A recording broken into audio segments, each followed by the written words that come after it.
The craziest part about this, and I do think that what Biden did was kind of dumb. Biden should have went to Ohio first. Not that it's like a super big situation. Obviously, it's like very commonplace. Derailments and you know, that kind of waste is very commonplace in the United States of America. Like way more common than you think.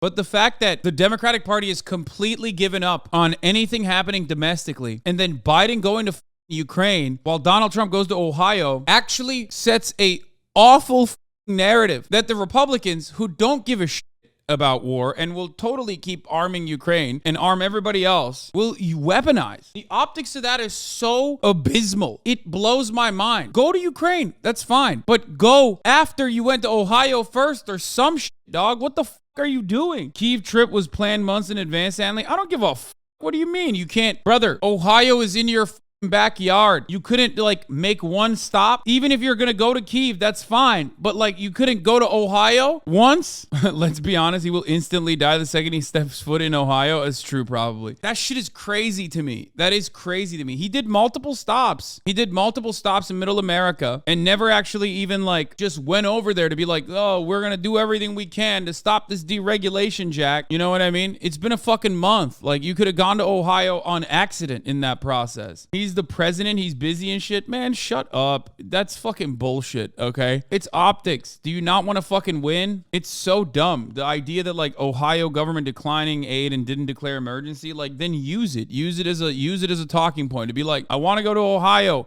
Why is Governor Devine saying I can't go? One thing that Donald Trump did very well was communicate to the American people from the bully pulpit. If he didn't like something that a fucking governor was doing, he would just go on TV and be like, it's really fucked up. It's a serious problem that the online far right is actively signal boosting the East Palestine disaster for several reasons. One, given the mainstream media's general lack of interest in the story and the silence of the federal government, I think it means that far right media are filling a reporting vacuum. Two, it means that it will be much more difficult to parse out information about just what the hell's going on, since claims from far right sources obviously need to be treated with extreme skepticism. Three, it risks running the ecological disaster into a negative polarization dynamic where liberals downplay the severity of the disaster because of far-right amplification and because the entire story is absolutely terrible for the Biden administration. But it's not. This story is not supposed to be terrible for the Biden administration. This is a perfect story for the Biden administration to literally point to the Trump administration and be like, this is a deregulation that they put in place, and this ultimately happened because of deregulation, and we should be doing everything in our power to fucking make sure that these goddamn railroad, the goddamn railroad industry is up to task and is competitive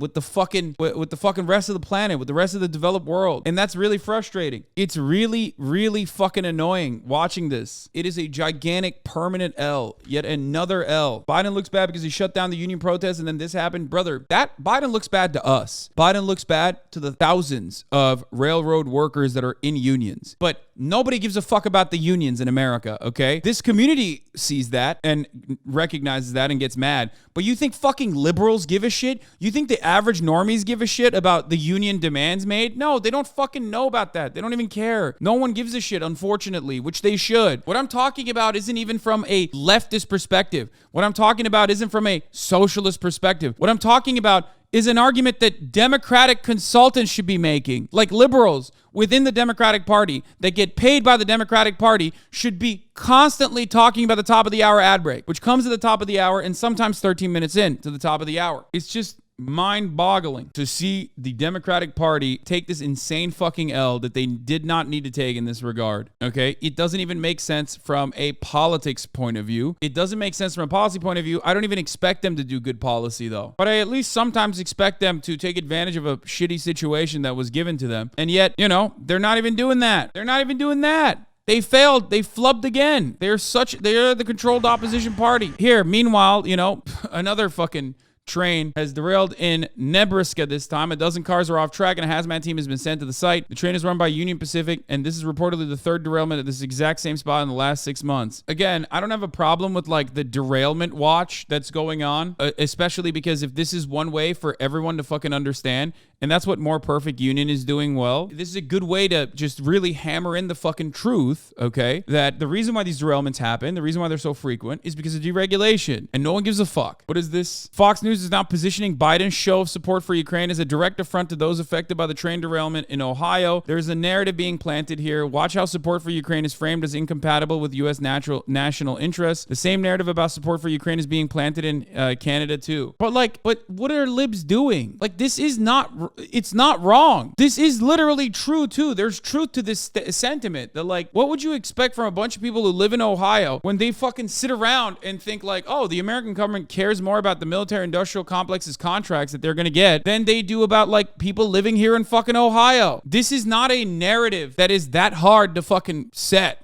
Okay, especially when the liberals in positions of power are very clearly playing into that. Don't become the meme. In a normal world, this is what the right wing would do. Even if Biden went to Ohio. You understand what I'm saying? Even if Biden and Pete Buttigieg went to Ohio together hand in hand and wore hazmat suits and fucking cleaned out the creeks, these motherfuckers would still say this. But what you're doing now is allowing them to say it and have a shred of fucking truth in the matter. That's the problem. This is a major issue. All these derailments are solely because of the union busting, or are we hyper-focused on train derailments because of the union stuff, or is it a mix of both?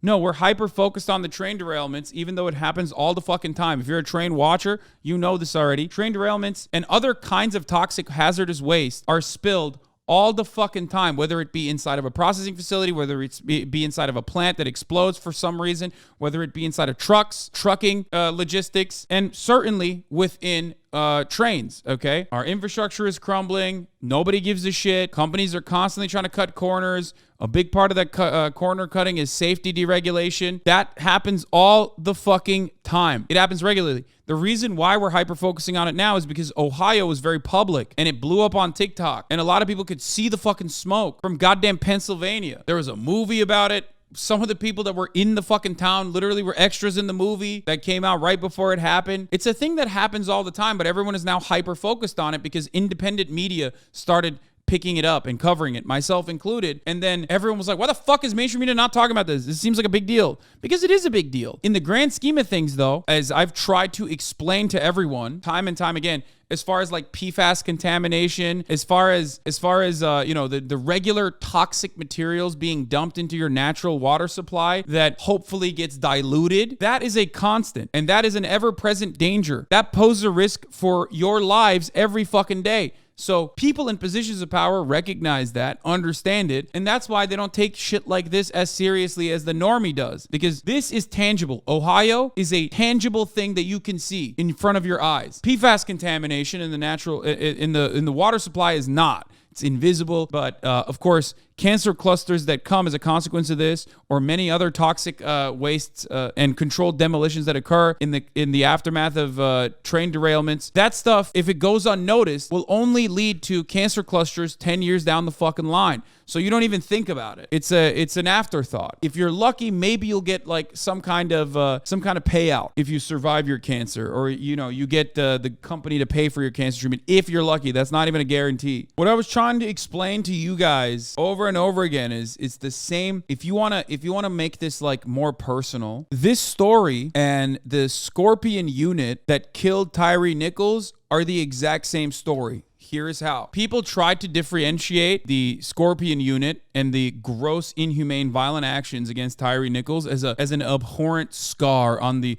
otherwise decent reputation of policing in this country. But it was business as fucking usual. That's precisely why the cops that were on body camera did not even realize that they were doing anything wrong, because that is normal process, okay? That's how things work. Cops beat the shit out of people regularly. Do you understand? Just like train derailments happen fucking regularly, which is why Norfolk Southern thought that they could do this train derailment, do the controlled demolition, give $25,000 to the town in shut the fuck up money like they've done time and time again. The only reason why there's more attention to it is because there was a lot more independent media covering it, and people were just like, why the fuck aren't you talking about this? That kind of violence is systemic. It's literally every day. It's business. It's just every day. That happens all the fucking time. Do you understand? The point is, this is a normal part of capitalism, okay? This is a normal part of capitalism. Just like the violence that you saw with Tyree Nichols is a normal part of police brutality. and an everyday practice that police engage in and has engaged in since the Tyree Nichols murder, okay, and will continue to engage in as long as there is no fucking systemic accountability. These kinds of train derailments are a normal part of doing business. It's cost cutting. It's improved efficiency, as they call it. You know, precise scheduling. Anyway, here is Jessica Tarlov, the liberal voice on the five, bringing up some excellent points about the train derailment in East Palestine. The Republicans governor and Republican congressman refused FEMA's help at first. I'm a little confused about how the narrative has gone, because when we initially found out. For the record, that's another uniquely wonderful opportunity for the Democrats to do good politics. To be like, hey guys, we want to help Ohio. The governor is refusing our help. Don't you think you should bring that up all the fucking time? Literally non-stop, and do everything you can to still help Ohio? Fuck the governor. Go there. Do a press conference. Touch the fucking water and say, look, Mike DeWine wants to play politics with your lives. I'm the president. I care about you. Mike DeWine does not. He wants to refuse aid from the federal government. Why don't you do that? Why don't you do that? It's not that they're not good with marketing. It's because they serve the same masters, okay? That's the point. It's not that they're bad at their jobs. I mean, they are, but it doesn't suit them to win. It doesn't suit them to make a big stink. History of DDT ocean dumping off LA coast, even worse than expected EPA fines. Dumped near Catalina Island, federal regulators concluded that toxic pollution in the deep ocean could be far worse and far more sweeping than what scientists anticipated. In internal memos made public recently, officials from the U.S. Environmental Protection Agency determined that the acid waste from the nation's largest manufacturer of DDT, a pesticide so powerful it poisoned birds and fish, had not been contained in hundreds of thousands of sealed barrels. Even when they get caught, you don't really hear about it that much because no one gives a fuck. It's like not immediately in front of your eyes. Nothing says, holy fuck, this is a calamity, like a big black cloud of smoke. For the record, now, this is breaking. The EPA has taken charge of the cleanup in East Palestine, train derailment, and chemical disaster, and ordered Norfolk Southern to foot the bill. In no way, shape, or form will Norfolk Southern get off the hook for the mess they created. The EPA is ordering railway company Norfolk Southern to pay all the cleanup following the train derailment in East Palestine, Ohio. This is one of the very few instances where social media is actually fucking good. This literally would never happen if it wasn't for social media constantly making a big stink about this. I'm not even kidding. This is a unique instance where TikTok is good. The work plan will outline every single necessary step to clean up the environmental damage caused by the derailment. And I can assure you, no details will be overlooked. If the company fails to complete any action ordered by EPA. Norfolk was definitely going to sue the EPA for this and probably win because SCOTUS is so shit. Yeah, I probably.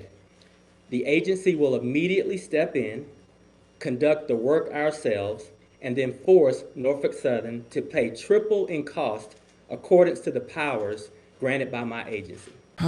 Steven Donziger says EPA Chief Michael Regan today must answer a simple question. Why did he declare drinking water in Ohio safe without doing any independent testing? This is scientific and political malpractice. Yeah. EPA used rail company lab tests to declare that the water was safe. Sheesh. By the way, again, the EPA sucks ass too. It's not there to actually be a regulatory agency. Even under the Democratic administration, it's there to simply just do PR. They're like HR. You know how I always say like HR is not for you? Is not on the side of the workers, is on the side of the bosses. It's there to fucking make sure the company doesn't get fucking sued. That's what the EPA does now. They do PR and HR for corporations. They're not there to like actually fucking smack them and tell them to fucking clean up their goddamn mess and to maybe even prevent them from actually making these kinds of messes to begin with. They're there simply to come onto the scene and be like, no, everything is fine. Everything is fine. Everything is all good, baby. Don't worry about that. Just know that this wouldn't even happen if it wasn't for so much pressure from the public. Anyway, let's hear this. I'm a little confused about how the narrative has gone, because when we initially found out about this, which was 10 days too late, right after this had happened, Governor DeWine and I believe his name is Bill Johnson as the local congressman both said that they had turned down administration help. DeWine said, we don't need FEMA. And the congressman was interviewed and said, we don't need it. It's been offered. The Biden administration has done everything that they were supposed to do. So I don't know how we now got to the point that FEMA has been derelict in their duty and Mayor Pete is the worst. We've been talking about this for a few days. There is so much blame to go around on every level here. And it is these 5,000 people. I was looking it up. The average income for the households here is $45,000. And when you think that the average family in America doesn't have enough for an ER visit, right? If a kid gets sick and they have to go in to an emergency room and they don't have insurance, they can't pay through that. There's no way that these people without significant aid can do that. And that $1,000 per household that Norfolk Southern is offering, What if they can never go home, right? What if they go and we find out that this is a permanent water contamination problem, or God forbid someone gets sick? $1,000 doesn't last you very long in a doctor's office. We all know that. It's a disaster, but I don't think this is FEMA's fault. She's the liberal. Chuck. She's the liberal voice on the Fox 5. Come on, guys, don't fall for it. Is Fox spitting right now? Not necessarily, because I think the Democrats are also fucking up. The Democrats are fucking up by not doing the right thing, one, and not publicizing the Republican part of this story aggressively, okay?